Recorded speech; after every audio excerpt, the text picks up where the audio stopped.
Assalamualaikum warahmatullahi wabarakatuh. Selamat datang di channel Sidal. Saya Nelisa Ragi. Hari ini kita itu akan membahas tentang kegaulan para moms, para ibu-ibu, tentang bagaimana sih agar anak lepas dari penggunaan Pampers, gitu ya. Atau bagaimana anak bisa buang air kecil atau buang air besar di kamar mandi. Atau lagi bagaimana anak tidak menggunakan Pampers. Ya, caranya itu gampang banget sebenarnya. Karena aku terapkan, bukan aku sih, kami berdua. Karena harus ada kerjasama ya antara suami dan istri. Ke teamwork gitu ya, kerjasama yang cukup baik. Hanya saja kita melihat kondisi suami ya. Kondisi suami itu dalam arti dia kerja atau tidak. Karena ini akan berkaitan dengan bagaimana agar anak ini bisa lepas Pampers ya, gitu. Nah, tahapan pertamanya itu adalah karena aku dari anak pertama sampai ketiga ya, alhamdulillah ini aku terapkan. Kami terapkan caranya itu adalah pertama kita harus menggunakan alarm. Jadi pasang alarm dulu. Yang pertama, siapkan alarm gitu. Alarm itu siapkan agar kita mengetahui nih anak ini kencing, mengeluarkan air kecil, buang air kecilnya. Bukan kita bahas tentang buang air besar dulu deh ya, biar lebih gampang. Itu adalah buang air kecil. Buang air kecilnya itu pada saat dia keluar otomatis tanpa menggunakan Pampers dulu ya, gitu. Kita lepas dulu dia Pampersnya. Buang air kecil yang pertama itu kita harus pantau di jam berapa, misalkan di jam 6, anggap aja di jam 6. Berarti pertama dia buang air kecil itu di jam 6 misalkan. Nah, selang 2 jam atau kurang lebih antara 1,5 jam sampai 2 jam itu pasang alarm. Nah, berarti antara jam 6 berarti kita akan belajar untuk mengajak si anak atau kita angkat, kita gendong ke kamar mandi itu di jam 7.30, antara 1,5 jam lah ya, gitu ya. Kita bawa, kita gendong ke kamar mandi, kita letakkan. Memang kadang-kadang anak akan merasa tidak nyaman. Pertama, bawaannya dia akan rewel, nangis, tapi kita berusaha untuk menenangkan ketika dia di kamar mandi. Kita tunggu kurang lebih sekitar setengah jam.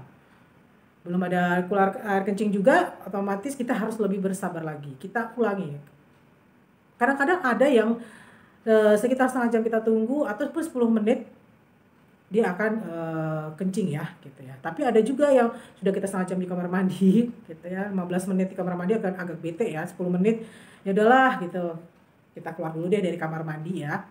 Nanti kita coba lagi sekitar 15 menit kemudian, kita coba lagi masuk dari yang 1,5 jam yang pertama kita coba ya. Kita diamkan di kamar mandi, kita berdua ya, anak dan ibu atau anak dan bapak gitu ya. Kita lakukan. Kita tunggu, kalau belum dia juga pipis selama 15 menit kita tunggu, kita bawa keluar, kita pakaikan lagi. Kemudian kita ulangi lagi 15 menit kemudian. Ternyata dia juga belum kencing, otomatis kita harus bersabar. Kadang-kala pada saat sudah kita coba dibawa kamar mandi nggak kencing, giliran sudah kita keluar kamar mandi, beda selang 5 menit dia malah kencing di luar kamar mandi gitu ya. Itu tidak masalah. Jadi tidak perlu, ya pasti bete ya bawaannya, jadi aduh kok gagal, nggak masalah gitu ya. Gagal untuk pertama itu tidak masalah.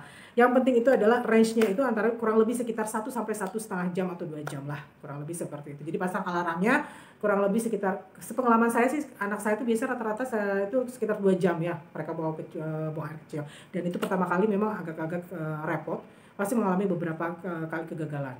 Kita ulangi terus. Kemudian yang kedua gitu ya, butuh kerjasamanya dengan suami.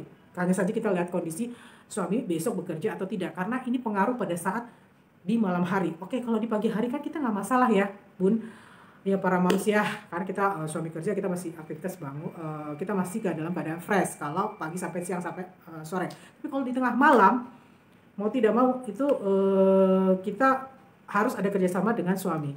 Kembali lagi, otomatis kita lihat kondisi suami kita bekerja atau tidak paginya ya. Nah, tengah malam itu kita pasang alarm lagi gitu. Bolehlah kita ya untuk kalau dari pagi sampai sore kan sudah mengajarkan untuk tidak pakai Pampers malam. Oke lah pakai Pampers ya gitu. Tapi untuk selanjutnya sehari 2 hari atau 3 hari dari kita belajar itu usahakan untuk kita belajar melepaskan pampers pada saat tengah malam.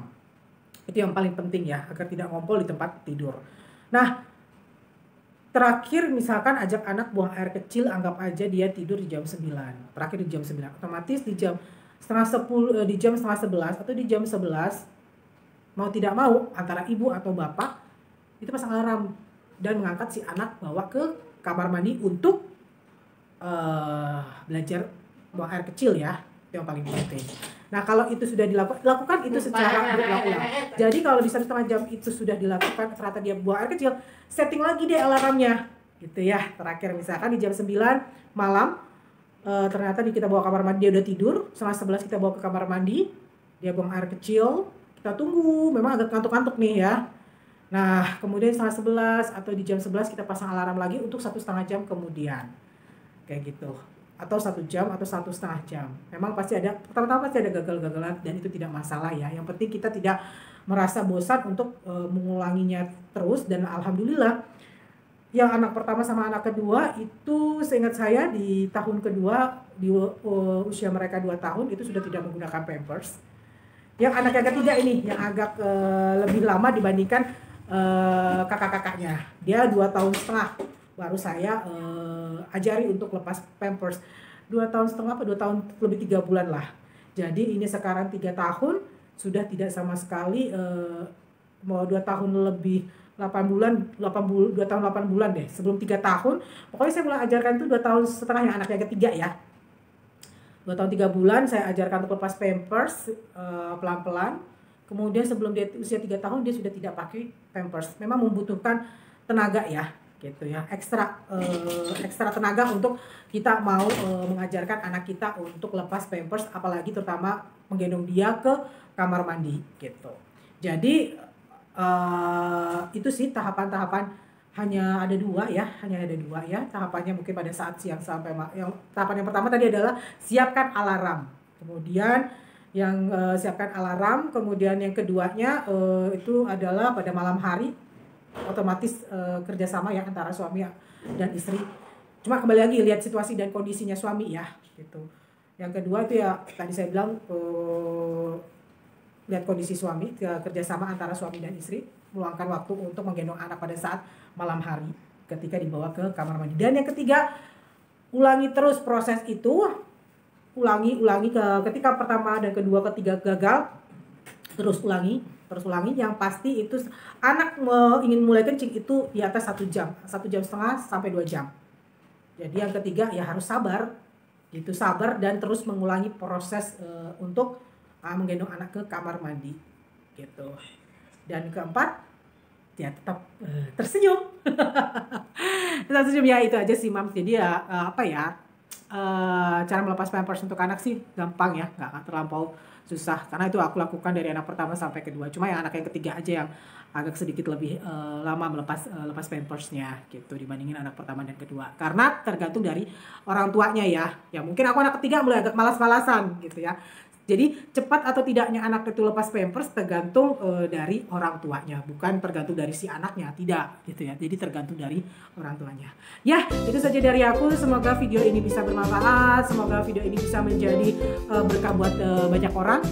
Dan ya itu saja. Assalamualaikum warahmatullahi wabarakatuh. Bye bye.